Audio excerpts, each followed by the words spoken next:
ಎಲ್ಲರ ಆತ್ಮೀಯ ಗೌರವಾನ್ವಿತ ವೃತ್ತಿ ಬಾಂಧವರೇ, ಮೊದಲನೇದಾಗಿ ನಿಮ್ಮೆಲ್ಲರೂ ಕೂಡ ನನ್ನ ತಂಡದ ಪರವಾಗಿ ಹೃದಯಪೂರ್ವಕ ಕೃತಜ್ಞತೆಗಳನ್ನ ಹೇಳಲಿಕ್ಕೆ ಬಯಸ್ತೇನೆ.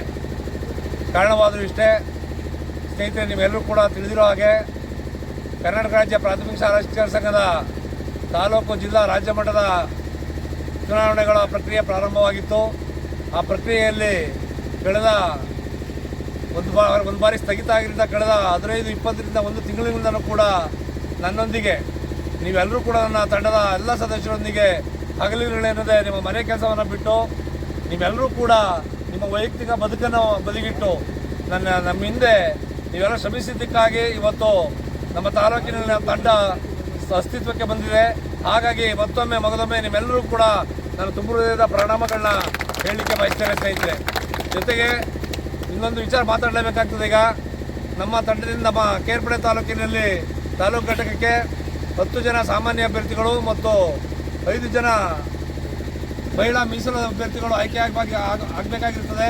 ಆ ನಿಟ್ಟಿನಲ್ಲಿ ನಮ್ಮ ತಂಡದಿಂದ ಕೂಡ 10 ಜನ ಸಾಮಾನ್ಯ ಅಭ್ಯರ್ಥಿಗಳು, ಪುರುಷ ಅಭ್ಯರ್ಥಿಗಳು ಮತ್ತು 5 ಜನ ಮಹಿಳಾ ಅಭ್ಯರ್ಥಿಗಳನ್ನು ನಾವೆಲ್ಲ ಸೇರಿ ಸ್ಪರ್ಧೆ ಮಾಡಿದ್ದು ಸರಿಯಷ್ಟೇ. ಆದರೆ ಈ ಫಲಿತಾಂಶದಲ್ಲಿ ಸಣ್ಣ ಪುಟ್ಟ ವ್ಯತ್ಯಾಸಗಳಾಗಿದೆ. ಹಾಗಾಗಿ ನನ್ನ ಎಲ್ಲ ಅಭ್ಯರ್ಥಿಗಳಲ್ಲಿ ಕ್ಷಮೆಯನ್ನೇ ಯಾಚನೆ ಮಾಡ್ತಾ, ಮಹಿಳಾ ಅಭ್ಯರ್ಥಿಗಳಲ್ಲಿ 5 ಅಭ್ಯರ್ಥಿಗಳಿಗೆ 4 ಅಭ್ಯರ್ಥಿಗಳು ವಿಜೇತರಾಗಿ, ಇನ್ನು ಮತ್ತೊಬ್ಬರು ನಮ್ಮ ಸಹೋದರಿ ಕ್ರಿಯಾಶೀಲ ವ್ಯಕ್ತಿತ್ವ ಹೊಂದಿರತಕ್ಕಂಥ ರಶ್ಮಿ ಮೇಡಮ್ನವರು ಇವತ್ತು ಪರಾಜಿತ ಆಗಿರ್ತಕ್ಕಂಥದ್ದು ನನಗೆ ನೋವುಂಟು ಮಾಡಿದೆ. ಜೊತೆಗೆ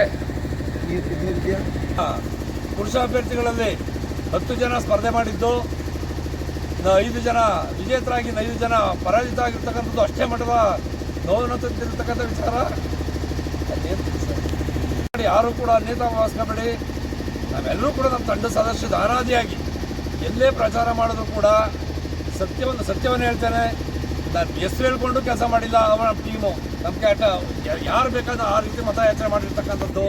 ನೀವು ಒಂದು ಸತ್ಯನ ಇವ್ರ ಮುಂದೆ ಇಲ್ಲಿ ಪ್ರತಾಪವನ್ನು ಮಾಡ್ತಾರೆ. ನನ್ನ ಮಧ್ಯಾಹ್ನ ಕ್ರಮ ಸಂಖ್ಯೆ ಮರ್ತೋಗಿ ನಮ್ಮ ತಂದೆ ತಾಯಿ ಮೇಲೆ ಹಣೆ ಕ್ರಮ ಸಂಖ್ಯೆ ಮರ್ತೋಗ್ಬಿಟ್ಟು ಹೋಗಿ ಬ್ಯಾಲೆಟ್ ಪೇಪರ್ ತೆಗೆದು ನೋಡಿದಿರಿ ಎಷ್ಟಪ್ಪ ನನ್ನ ಕ್ರಮ ಸಂಖ್ಯೆ ಅಂತ. ಇದು ವಾಸ್ತವ ಸತ್ಯ. ನೀವು ನಂಬ್ತಿರೋ ಬಿಡ್ತಿರೋ ಜ್ಞಾಪಕ ಇದ್ರೆ ಒತ್ತಡಕ್ಕೆ ಆಯ್ತು. ನನಗೆ ನನ್ನ ಕ್ರಮ ಸಂಖ್ಯೆ ಹೇಳಕ್ಕೆ ಹೋದ್ರೆ ಹೇಳಕ್ಕಾಯ್ತಲ್ಲ, ಗೊತ್ತಾಯ್ತಾರೆ. ಹೋಗಿ ಬ್ಯಾಲೆಟ್ ಪೇಪರ್ ತೆಗೆದು ನೋಡಿದೆ. ಆ ಮಟ್ಟಿಗೆ ನಾವು ಪ್ರಚಾರ ಮಾಡಿದ್ದು ಅನಿವಾರ್ಯ. ಸಂದರ್ಭಗಳಲ್ಲಿ ಇಂಥ ಸಮಸ್ಯೆಗಳು ಉದ್ದಕ್ಕೂ ಆಗಿ ಬಂದಿದ್ದಾವೆ. ಒಂದು ಮಹದಾಸೆ ನಿಮ್ಮೆಲ್ಲರೂ ಕೂಡ ಹೇಳ್ತಿದ್ದೆ, ಅದು ಈಡೇರಿಲ್ಲ. ಆದರೂ ಪರವಾಗಿಲ್ಲ ಸ್ನೇಹಿತರೆ, ನಮ್ಮ ತಂಡ ಇವತ್ತು ಅಸ್ತಿತ್ವಕ್ಕೆ ಬಂದಿದೆ. ಅದು ನಿಮ್ಮೆಲ್ಲರ ಪ್ರತಿಫಲ, ನಿಮ್ಮೆಲ್ಲರ ಸಹಕಾರ, ನಿಮ್ಮೆಲ್ಲರ ಪರಿಶ್ರಮ. ಯಾರಿಗೂ ಕೂಡ ಇಲ್ಲಿ ನಂದಾಗಲಿ, ಆನಂದ್ ಕುಮಾರ್ದ, ರವಿ ಕುಮಾರ್ದಾಗಲಿ, PJ ಕುಮಾರ್ದ, ರಮೇಶ್ ಅವ್ರದ್ದಾಗಲಿ, ವಿಜಯನಾಡೋದು, ಇನ್ನೊಬ್ಬರು 5 ಜನ 4 ಜನ ಮಹಿಳಾ ಅಭ್ಯರ್ಥಿಗಳಾಗಲಿ, 10 ಜನ ಪುರುಷ ಅಭ್ಯರ್ಥಿಗಳಾಗಲಿ, ಯಾರ್ದೂ ಕೂಡ ಇಲ್ಲಿ ನಿಮ್ಮೆಲ್ಲರ ಮುಂದೆ ಏನು ಮಹಾ ದೊಡ್ಡ ಕೆಲಸ ಅಲ್ಲ. ನಾವೆಲ್ಲರೂ ಕೂಡ ಆಸೆ ಪಟ್ಟು ಚುನಾವಣೆ ನಿಂತ್ಕೊಂಡಿದ್ದು. ಆದರೆ ಸ್ನೇಹಿತರೆ, ಇದೊಂದು ತಡೆಯಲಾಗದೇ ಇರತಕ್ಕಂಥ ನೋವಾಗಿದೆ. ದಯಮಾಡಿ ಅವ್ರ ಹೆಸರನ್ನ ಪ್ರಸ್ತಾಪ ಮಾಡೋಕ್ಕೆ ನನಗೆ ಇಷ್ಟ ಆಯ್ತಿಲ್ಲ. ಇಲ್ಲಿ ಪರಾಜಿತ ಆಗಿರ್ತಕ್ಕಂಥದ್ದು, ಗೆದ್ದಿರುವಂಥದ್ದು ನಾನು ಒಟ್ಟಿಗೆ ಯಾರ ಹೆಸರು ಕೂಡ ಇಲ್ಲಿ ಹೇಳಲಿಕ್ಕೆ ಬಯಸೋದಿಲ್ಲ ಅನ್ನೋ ಮಾತನ್ನು ಹೇಳ್ತಾ, ಸ್ನೇಹಿತರೆ ನಿಮ್ಮ ಸಹಕಾರ ಇದ್ದರೆ ಮುಂದೊಂದು ದಿನ ನಾನು ಕೂಡ ಪ್ರಥಮ ಚುನಾವಣೆಯಲ್ಲಿ ರಮೇಶ್ ಅವರ ನೇತೃತ್ವದಲ್ಲಿ ನಿಂತ್ಕೊಂಡಾಗ ನಾನು ಮಾನ್ಯ MD ಯೋಗೇಂದ್ರ ಅವರು ನಾವು ಸೋತಿದ್ದು.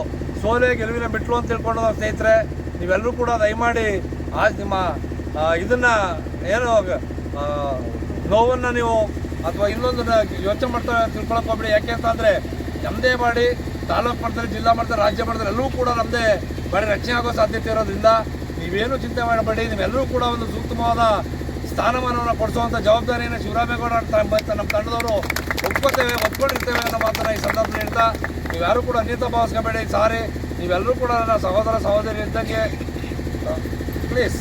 Thank you.